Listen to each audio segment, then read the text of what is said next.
সকলকে রাধে রাধে, হরে কৃষ্ণ। আজকে আমি একটা ইতিহাসের সাক্ষী হতে আপনাদের সকলকে সঙ্গে নিয়ে চলে এসেছি। দেখতেই পাচ্ছেন চারিদিকে ক্রাউড রয়েছে। তো আগে বলি যে আমি কোথায় এসেছি। এই মুহূর্তে আমি রয়েছি কলকাতার ব্রিগেডের ময়দানে। এখানে কিন্তু আজকে 7ই ডিসেম্বর হতে চলেছে 5 লক্ষ কণ্ঠে একই সাথে গীতা পাঠ। সেই গীতা পাঠ পুরোটা আমি আজকে ফার্স্ট টাইম দেখব এবং আপনাদেরকেও আমার ভিডিওর মাধ্যমে দেখাবো। তো সঙ্গে থাকুন, ভিডিওটা কন্টিনিউ দেখতে থাকুন। ধীরে ধীরে কিন্তু লোক বাড়ছে, আর এটা সকাল 9টা থেকে শুরু হওয়ার কথা। অলরেডি 9টা বেজে গেছে, আমার আসতে একটু দেরি হয়ে গেছে। তো কোনো ব্যাপার না, তো চলুন সামনে যাই, গিয়ে পুরো আপনাদেরকে মানে যা যা অনুষ্ঠান ওখানে হচ্ছে সবটা দেখানোর চেষ্টা করব। সঙ্গে থাকুন, তো চলুন যাওয়া যাক। এই যে গীতা পাঠটা হবে, এখানে কিন্তু অনেক সাধু, মানে যারা আর কি মানে সন্ন্যাসী টাইপের আছে, সাধু আছে, প্রত্যেকে কিন্তু আসছে। যেরকম ধীরেন্দ্র শাস্ত্রী আসবে, বাবা রামদেব আসবে, এরকম আরো অনেকেই আসবে। দেখতেই পাচ্ছেন ক্রাউড কিন্তু বাড়ছে ধীরে ধীরে। আমি ব্রিগেডের ময়দানের দিকে এগোচ্ছি, আর চারিদিকে লোকের দেখতেই পাচ্ছেন ভিড়টা কিরকম রয়েছে। আমি তো ভাবতেই পারছি না যে 5 লক্ষ কণ্ঠে একসাথে গীতা পাঠ, মানে ব্যাপারটা কেমন হবে। তো দেখতেই পাচ্ছেন পুরোপুরি কিন্তু একদম আমি ব্রিগেডের ময়দানে এই মুহূর্তে চলে এসেছি, আর পেছন দিয়ে দেখতে পাচ্ছেন পুরো ক্রাউড রয়েছে। আর এখানে কিন্তু গত বছর 1 লক্ষ কণ্ঠে একসাথে গীতা পাঠ হয়েছিল। এবছর হচ্ছে ওয়ার্ল্ড রেকর্ড, 5 লক্ষ কণ্ঠে একই সাথে গীতা পাঠ হতে চলেছে এখানে। চারিদিকে শুধু লোক দেখতে পাবেন, লোক দেখতে পাবেন। সবে তো শুরু হচ্ছে, এরপরে আরো ক্রাউড বাড়বে, এটাতে কোনো সন্দেহ নেই। আর মাঠটা তো অনেক বড়, ব্রিগেডের মাঠ। তো চলুন আমি চেষ্টা করব ধীরে ধীরে যে দিকটাতে একদম মেন মঞ্চটা রয়েছে ওদিকটায় যাওয়ার। জানি না যেতে পারবো কিনা, তো চলুন যাওয়া যাক। দিয়ে এন্ট্রি হয়ে সোজা অনেকগুলো কিন্তু গেট হয়েছে এখানে, মানে ভিআইপি গেট, অনেক রকমের গেট আছে, কাঠিয়া বাবা গেট, আরো কি কি সব গেট রয়েছে।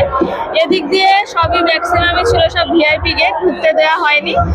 আর এদিক দিয়ে হচ্ছে সাধারণ মানুষের গেট রয়েছে। আর এদিকে ভিড়টা দেখতে পাচ্ছেন, জমায়েতটা কিভাবে হয়েছে। প্রচুর প্রচুর মানুষের কিন্তু এখানে কিন্তু ভিড় রয়েছে, এখনো মানুষ আসছে।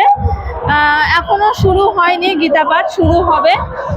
আর ওই যে ওইটা দেখতে পাচ্ছেন, ওটা হচ্ছে মূল মঞ্চ, দূর থেকে দেখাচ্ছি, ওটা হচ্ছে মূল মঞ্চ। আর এত এত লোক চারিদিক থেকে দেখতে পাচ্ছেন। আর এইদিকে যে গেট গুলো করা হয়েছে, ম্যাক্সিমাম গেটই রয়েছে এদিকে ভিআইপি। আমরা এইদিকে আর একটা জিনিসের সুব্যবস্থা করা হয়েছে, সেটা হচ্ছে জলের কিন্তু মানে ব্যবস্থা রয়েছে, এমনকি টিফিনের ব্যবস্থাও করা হয়েছে। এই যে এদিকে যে কাউন্টার গুলো করা হয়েছে, এখানে সবাইকে টিফিন এবং জল দেওয়া হচ্ছে। এটা বেশ ভালো, যেহেতু অনেক দূর দূরান্ত থেকে লোক এসছে, যার কারণে এখানে এই ব্যবস্থাটা করা হয়েছে। আর এখান থেকে ভিক্টোরিয়াটাও দেখতে দারুণ লাগছে। আমি ময়দানের মাঠে এই দিকটাতে ফার্স্ট টাইম এসেছি, দারুণ দেখতে লাগছে। যাই হোক, তো এবার ধীরে ধীরে ভেতরে যাবো, কারণ ভেতরে এই কারণে যাচ্ছি না, এখনো গীতা পাঠ শুরু হয়নি। তো শুরু হলেই আমি ভেতরে ঢুকবো। আর ভেতরে এতটা ক্রাউড রয়েছে যে একবার ঢুকে গেলে আর বেরোতে পারবো না, যার কারণে এত তাড়াতাড়ি ঢুকছিও না। তো আমি এই মুহূর্তে একদম মানে পেছন দিকটায় চলে এসেছি, কারণ এই জায়গাটা একটু ফাঁকা রয়েছে। আর সবাইকে এরকম একটা করে টিফিনের প্যাকেট দেওয়া হচ্ছে। এর ভেতরে কি কি আছে আমি দেখছি। প্রথমেই রয়েছে এরকম ছোট্ট সুন্দর একটা গীতা দিয়েছে সবাইকে, দেখতেই পাচ্ছেন গীতাটা কি সুন্দর। আর তার সাথে রয়েছে একটা জলের বোতল, রয়েছে একটা এরকম সুন্দর বিস্কিটের প্যাকেট। এটা কি রয়েছে, আচ্ছা চিড়ে ভাজা রয়েছে। আর কি আছে, আর এর ভেতরে মনে হয় একটা লাড্ডু টাইপের কিছু একটা আছে, মিষ্টি হবে মনে হচ্ছে তাই। হ্যাঁ, এটা লাড্ডু টাইপেরই কিছু আছে এর ভেতরে। তো এই হচ্ছে সবাইকে এরকম একটা করে প্যাকেট দিচ্ছে, কিন্তু প্রচন্ড ভিড়। এই প্যাকেট আনতে গিয়ে কিন্তু যুদ্ধ করতে হচ্ছে। যদিও অনেকগুলো কাউন্টার আছে, অনেক মানে অনেকগুলো, প্রায় 20টার কাছাকাছি কাউন্টার হবে যে এই প্যাকেটগুলো দিচ্ছে সবাইকে। তো আমি একটা নিয়ে নিলাম। আমি স্পেশালি ভেবেছিলাম একটু জলের বোতল নেবো একটা। তো জলের বোতল শুধু দিচ্ছে না, মানে পুরো এরকম প্যাকেট ধরে দিচ্ছে। এই ব্যবস্থাপনাটাও খুব ভালো, কারণ অনেক দূর দূর থেকে লোকজন এসছে। তো যাই হোক, তো চলুন আবার ক্রাউডের দিকে যাবো এবার। আর এবার একদম ভেতরে ঢুকে যাবো। জলের বোতল আমার নেওয়া হয়ে গেছে।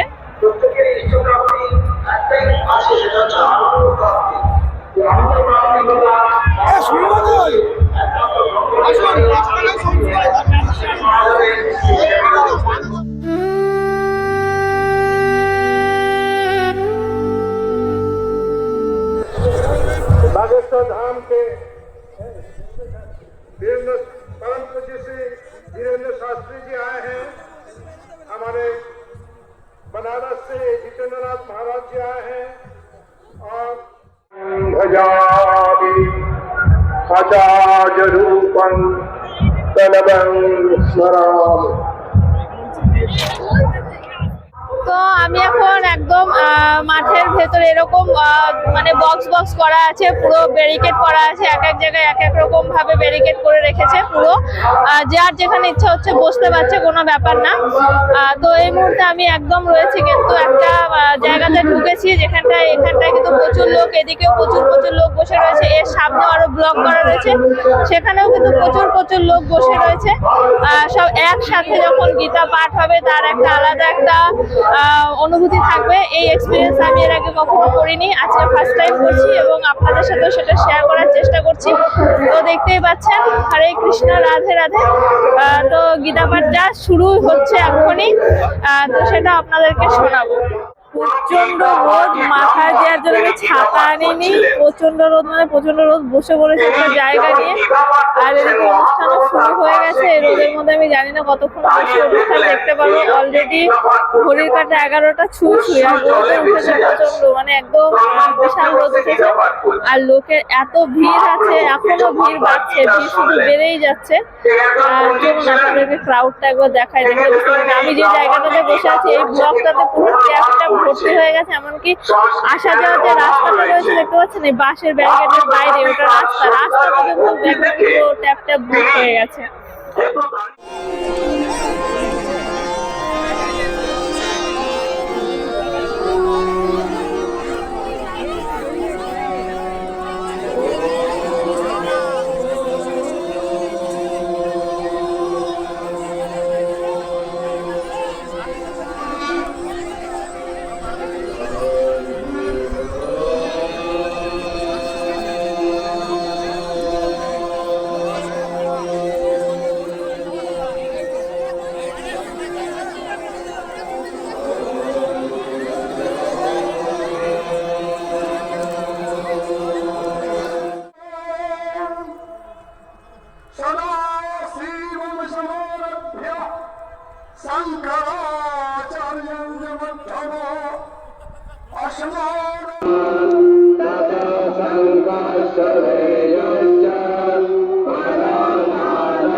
আপনারা তো শুনতেই পাচ্ছেন এখনো গীতা পাঠ চলছে। গীতা পাঠ শুরু হয়েছিল 11:30 থেকে, এখনো চলছে এটা। তো পুরো গীতা পাঠটা আপনাদেরকে শোনানোটা মানে ভিডিও অনেক লম্বা হয়ে যাবে। তো যাই হোক, আজকের ভিডিওটা আমি এখানেই শেষ করব। আপনাদের সাথে দেখা হবে খুব তাড়াতাড়ি পরবর্তী একটি পর্বে। খুব মানে একটা কি বলবো, একটা অন্যরকম অনুভূতি হচ্ছে। এত কণ্ঠ একসাথে গীতা পাঠ হচ্ছে, তো মানে শরীরের লোম খাড়া হয়ে যাচ্ছে। তো আমার তো মানে কি বলবো, অন্যরকম একটা এক্সপিরিয়েন্স করলাম। আপনাদের কেমন লাগলো জানাবেন। তো আজকের জন্য এখানেই বিদায় নিচ্ছি। সকলে ভালো থাকবেন, সুস্থ থাকবেন।